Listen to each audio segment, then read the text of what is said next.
The breakdown of the Chris Eubank Jr. and Conor Benn fight in the aftermath of an adverse analytical finding is the right semantics, the right terminology for what happened with Conor Benn. Now we're going to do this in two ways. We've got to obviously address the fighter and the fighter's role in this. We're going to do that secondary because that would 9 times out of 10 when we're talking about failed drug test, we would go to the fighter first. But I think there's a bigger picture here, gentlemen, and I'm gonna go to the actual process that we've actually witnessed unfold in front of our eyes this week. At one point this week, we were witnessing one of the leading promoters in this country undergoing legal discussion to overturn the wishes, the demands of the sanctioning body, who came out on Wednesday and said that this fight was prohibited. Now, the reason why that they couldn't act at that particular time is because of the testing service that they use in order to detect performance-enhancing drugs did not pick up the adverse finding. It was a voluntary anti-doping test that picked up this adverse finding, of which they, the British Boxing Board of Control, do not recognise. Now, as a layman listening to this show, don't worry, we're going to explain everything for you, because I know it sounds absolutely bonkers that a fighter can fail a test and there'd be loopholes in place in order for a fight to still be able to legally proceed come Saturday evening. That is what we've faced this week. The system is broken. Processes, without any shadow of a doubt, are absolutely flawed. Overhaul, 100%, is absolutely needed in this moment. That's why I asked Spencer at the start of the show, could this be a good thing that this has come to light and now people who have power in this game, Gareth, can start to make serious change?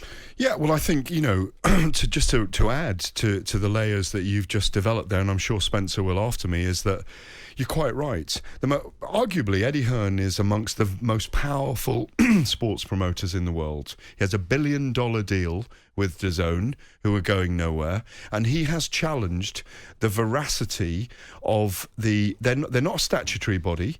They're not recognised by... they're self-appointed body, the Boxing Board of Control, aren't they? But they are self-appointed to oversee the sport that we cover, which is boxing. The big danger here is that we allow legalese and we allow lawyers to overhaul the morality of this situation. I have no doubt whatsoever that the Boxing Board of Control, on hearing this, whether they heard it Wednesday, whether they heard it 2 weeks ago, whether they heard it 5 weeks ago, whether they heard it the day after the test, told Eddie Hearn, if Conor Benn or if any boxer tests positive, the fight cannot go ahead. And they would ask the promoter to withdraw the fight. How can you be certain of that? Because that is what I and how I believe the board operates, and I have on good authority because I've spoken to 3 general secretaries of the board that I've known who've operated over the last 30 years, and that's what they would do. They would never. So let you carry on with that. Just let me point this out for people that are listening, because I just want to be absolutely clear with people, right? Because with VADA, voluntary anti-doping, what happens is that they present the results of a test. They don't inflict any punishments or anything like that. The fighters sign up to it voluntarily as part of the contract for the fight. And it is paid for. And it's about 30 grand. And it's about 30 grand. Yeah. Right? And we'll get to that point in a minute. But just on the process of it, voluntary anti-doping, test the fighter. They send the results back to the fighter, the promoter, the sanctioning body on the same day. They all get the information on the same day. That is backed up on VADA's website. It's there in plain writing, and I've seen countless videos of everybody involved this week that have said the same thing. So all those parties found out this information on the same day. What you're saying now is that during that process from what we're led to believe is September 23rd to this week, conversations you believe went on between the board, the promotion, about, listen, we can't do this. Of course they did. If they knew about it, well, you can't say of course they did, because we don't know for sure that happened. What I'm saying is, in that scenario you've just painted, they talk to the promoters and say, this event can't go ahead. And the promoters say, well, actually, suspend him or ban him then. Mm-hmm. And the board say, well, that's not in our jurisdiction at the moment because we need him to have tested positive in a UCAD, UK anti-doping case. So we're into new ground, okay? So in that ground, they say, well, look, you need to prove that your boxer, you need to go away and prove that your boxer didn't test positive. We aren't going to take action if you prove he's positive. He didn't take the drugs, but you're going to have to withdraw the event. So it goes all the way up to the Wednesday of fight week, and Hearn's lawyers, Matchroom's lawyers, Sauerland's lawyers are still saying, no, we're going ahead with the event. He's not suspended. We've heard Eddie Hearn say this all the way through. He's not suspended. He's not banned. It's within his rights to go ahead with the fight. He wasn't caught, or he didn't test positive with UK anti-doping, which is the board's authority to do so. It was only with VADA. We're going to have the test checked ourselves through VADA, but the board say we'd pull the event.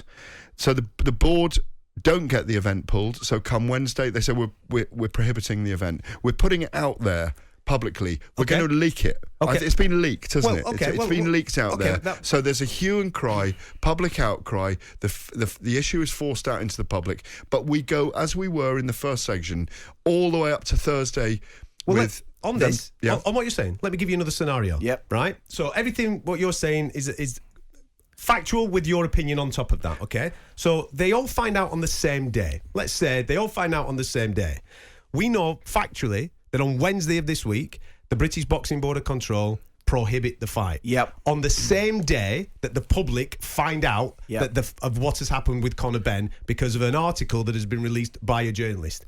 What's for me to say? You're only doing this now because the world has found out about it. Absolutely. How do we know that you've not been in cahoots with the promoter the whole way through this process in order to not let anybody know, and this fight now progresses? So we don't know what was going on behind the scenes with the at lawyers. that point with the lawyers, etc. But what I do want to highlight, which we haven't said yet, the UCAD one, which is the official doping tester for this contest, was the one that found him negative. But the VADA voluntary testing was done way before the UCAD one was done. People must understand that the testing was not done at the same time. When was the date for the September UCAD one? The UCAD one was after the VADA testing. The VADA testing was at the end of August. September and that the was 1st. the one that he was found positive for. Yeah. When they done the UCAD one, which was after the VADA one, Yeah.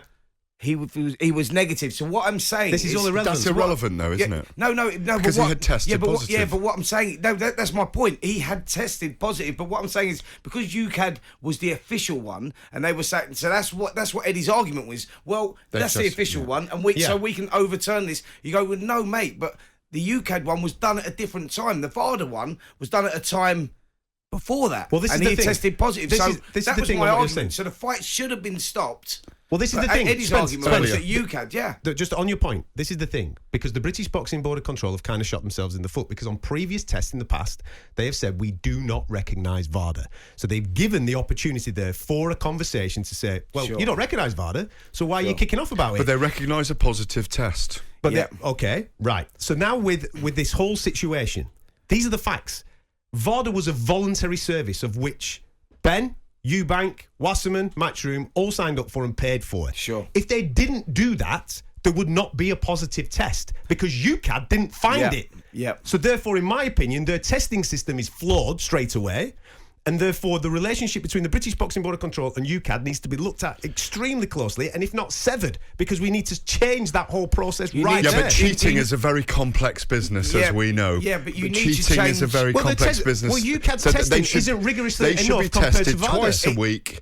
It They should be tested, but they should be. But it should be compulsory, not voluntary, and that's the point that I think that you're making is that this VADA testing that he signed up to, Conor Benn, which by the way last year he refused to sign up to, and the start of this year it was in January. Absolutely, he was taking out of the rankings for that reason, so he had to sign up for it to get put back in the rankings, etc.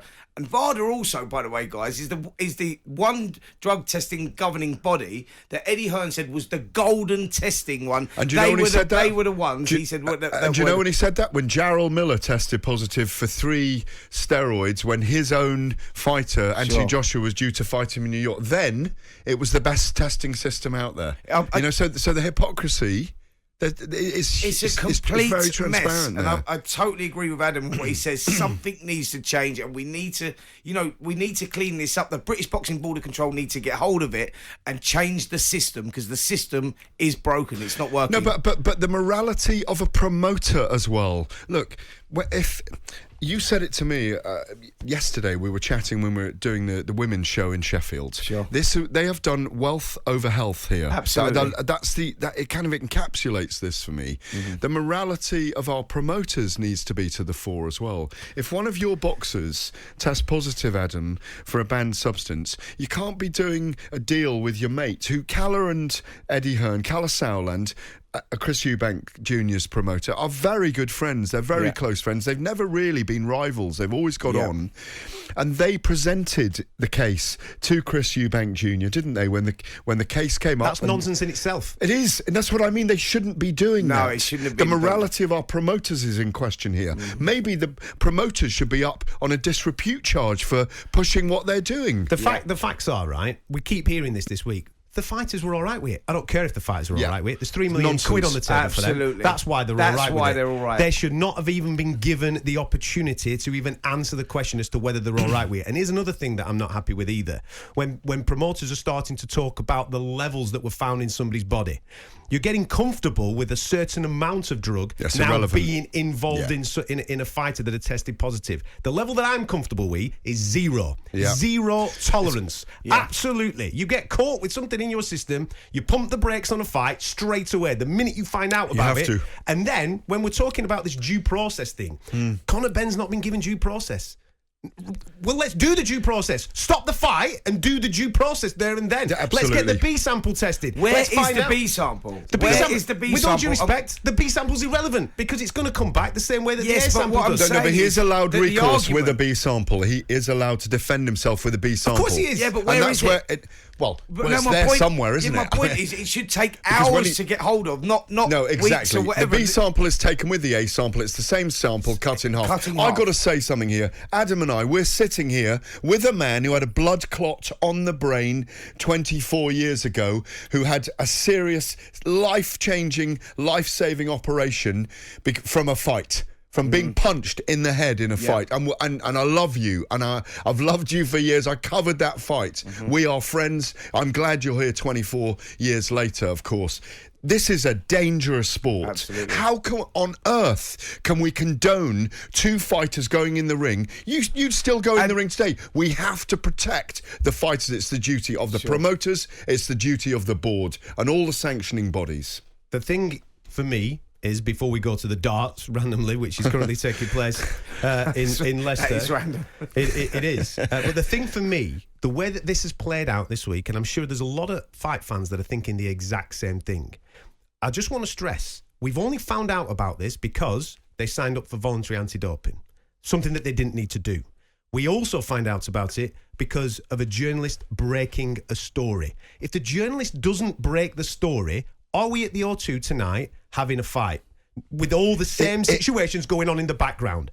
Therefore, the questions that I'm now thinking in my head, how many times has this happened before? How many times has this happened when we've not found out about this? They're the questions that need to be answered by the people involved with making this fight.